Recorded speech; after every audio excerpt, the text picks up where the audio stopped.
Hello and नमस्ते सबैजनालाई। म रोशन परियार। आज म कुरा गर्न जाँदैछु अहिले जुन कुराहरू भइरहेछ, इभीहरू धेरै दुर्घटनामा परिरहेछन्, त्यसको बारेमा म चाहिँ केही कुराहरू चाहिँ भन्न जाँदैछु। इभी मेन अहिले चाहिँ एकदम धेरै मार्केटमा चाहिँ चर्चित गाडी नै हो होइन। इभी भ्यान बेसिकल्ली चाहिँ अहिले एकदम धेरै भनौँ न बाटोहरूमा हिँडिरहेको छ। अनि जे होस् राम्रै छ, पोल्युटेन्ट फ्री नै छ होइन। तर यसलाई चाहिँ धेरै एक्सिडेन्ट चाहिँ कसरी भयो, यो गाडी के कारणले हुनसक्छ भन्दाखेरि चाहिँ मलाई जहाँसम्म लाग्छ यसको जुन ब्रेकिङ सिस्टम छ यो ठिकै हो होइन, एबिएस एन्टिलक ब्रेकिङ सिस्टम भन्ने चाहिँ।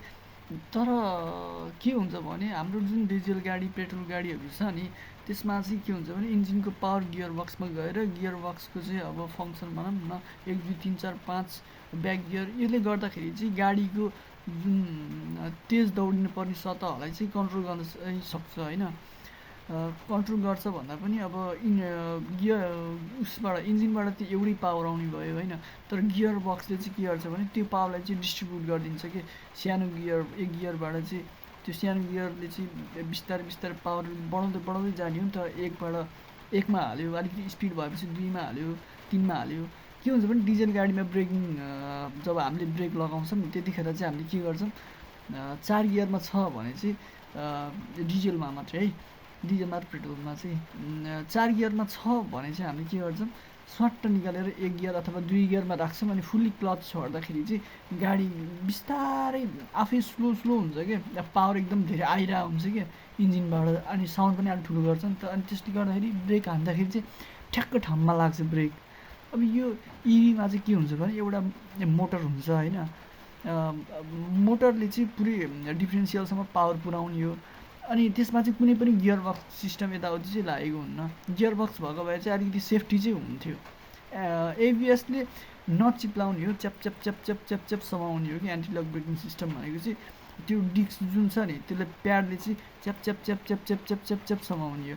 त्यसमा गियरिङ सिस्टम भएको भए चाहिँ अलिकति गाडीको रेस पनि थोरै कम कम कम कम हुन्थ्यो। अब यसमा चाहिँ के हुन्छ भने सिधै मोटरको पावरलाई चाहिँ ब्रेकले रोक्ने हो कि झ्याप झ्याप झ्याप झ्याप गरेर रोक्ने। यस्तो हुँदाखेरि चाहिँ हाम्रो डिस्क पनि तात्तिन सक्छ होइन। त्यसैले पनि अलिअलि ब्रेक चाहिँ थोरै कमजोरी देखाउँछ कि जस्तो लाग्छ। गियर भएको भए चाहिँ ठ्याप्पै रोकिन्थ्यो, यसमा गियर छैन। त्यही भएर चाहिँ अलिक रोकिन अलिकति गाह्रो पर्छ क्या। हामी कुदिरहेको हुन्छ इभीमा एकदम धेरै विचार गरिरहेको छु होइन। तपाईँहरू इभी चढ्नु भएको छ या त्यो चाहिँ मलाई थाहा भएन।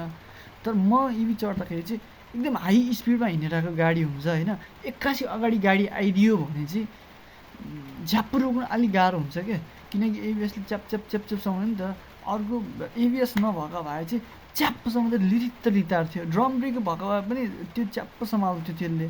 एबिएसले चाहिँ त्यस्तो गरेन। एबिएसको दोष भन्दा पनि यसमा चाहिँ मोटरको पावर गियर भनौँ न एउटा गियरमा आएर अनि बल्ल डिफ्रेन्सियलसम्म गएको भए चाहिँ त्यस्तो एकदम बेस्ट हुन्थ्यो। अब त्यो गर्न मिल्दैन किनकि मोटर पावर त्यति धेरै हुँदैन कि गियर बक्सलाई पनि घुमाएर फेरि डिफ्रेन्सियलसम्म पावर चाहिँ उस गर्न सक्दैन कि ट्रान्सफर गर्न चाहिँ सक्दैन।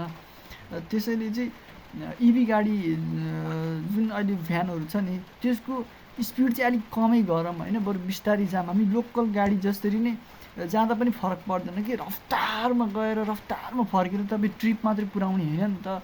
के थाहा बिचमा के छ, खाल्टो छ के छ, यताउति सबै कुरा ध्यान पुऱ्याउनु पर्छ। नेपालको बाटो त्यस्तै छ। त्यही भएर चाहिँ बिस्तारै भन्दा पनि तपाईँको स्पिड 60 भन्दा माथि चाहिँ सकेसम्म पुस चाहिँ नगरौँ किनकि त्यसको ब्रेकले चाहिँ धान्न सक्दैन कि इभीलाई।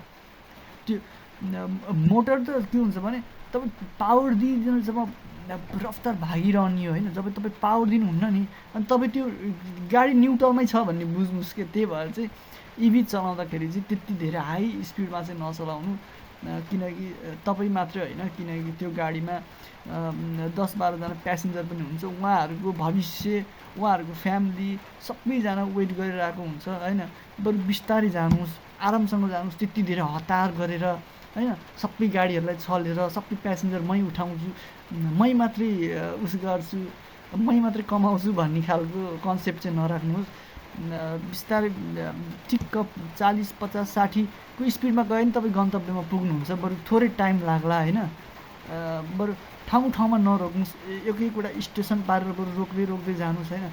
तर त्यसरी हाई स्पिडमा गएर चाहिँ त्यसको ब्रेकले चाहिँ धान्न चाहिँ सक्दैन क्या। न्युट्रल गाडीलाई झ्याप्प ब्रेक हान्दाखेरि कुनै पनि गाडी झ्याप्प ठाउँको ठाउँ रोकिँदैन कि त्यो चिप्लेरै जान्छ होइन, कि त्यो ठाउँमा रोकिँदैन क्या।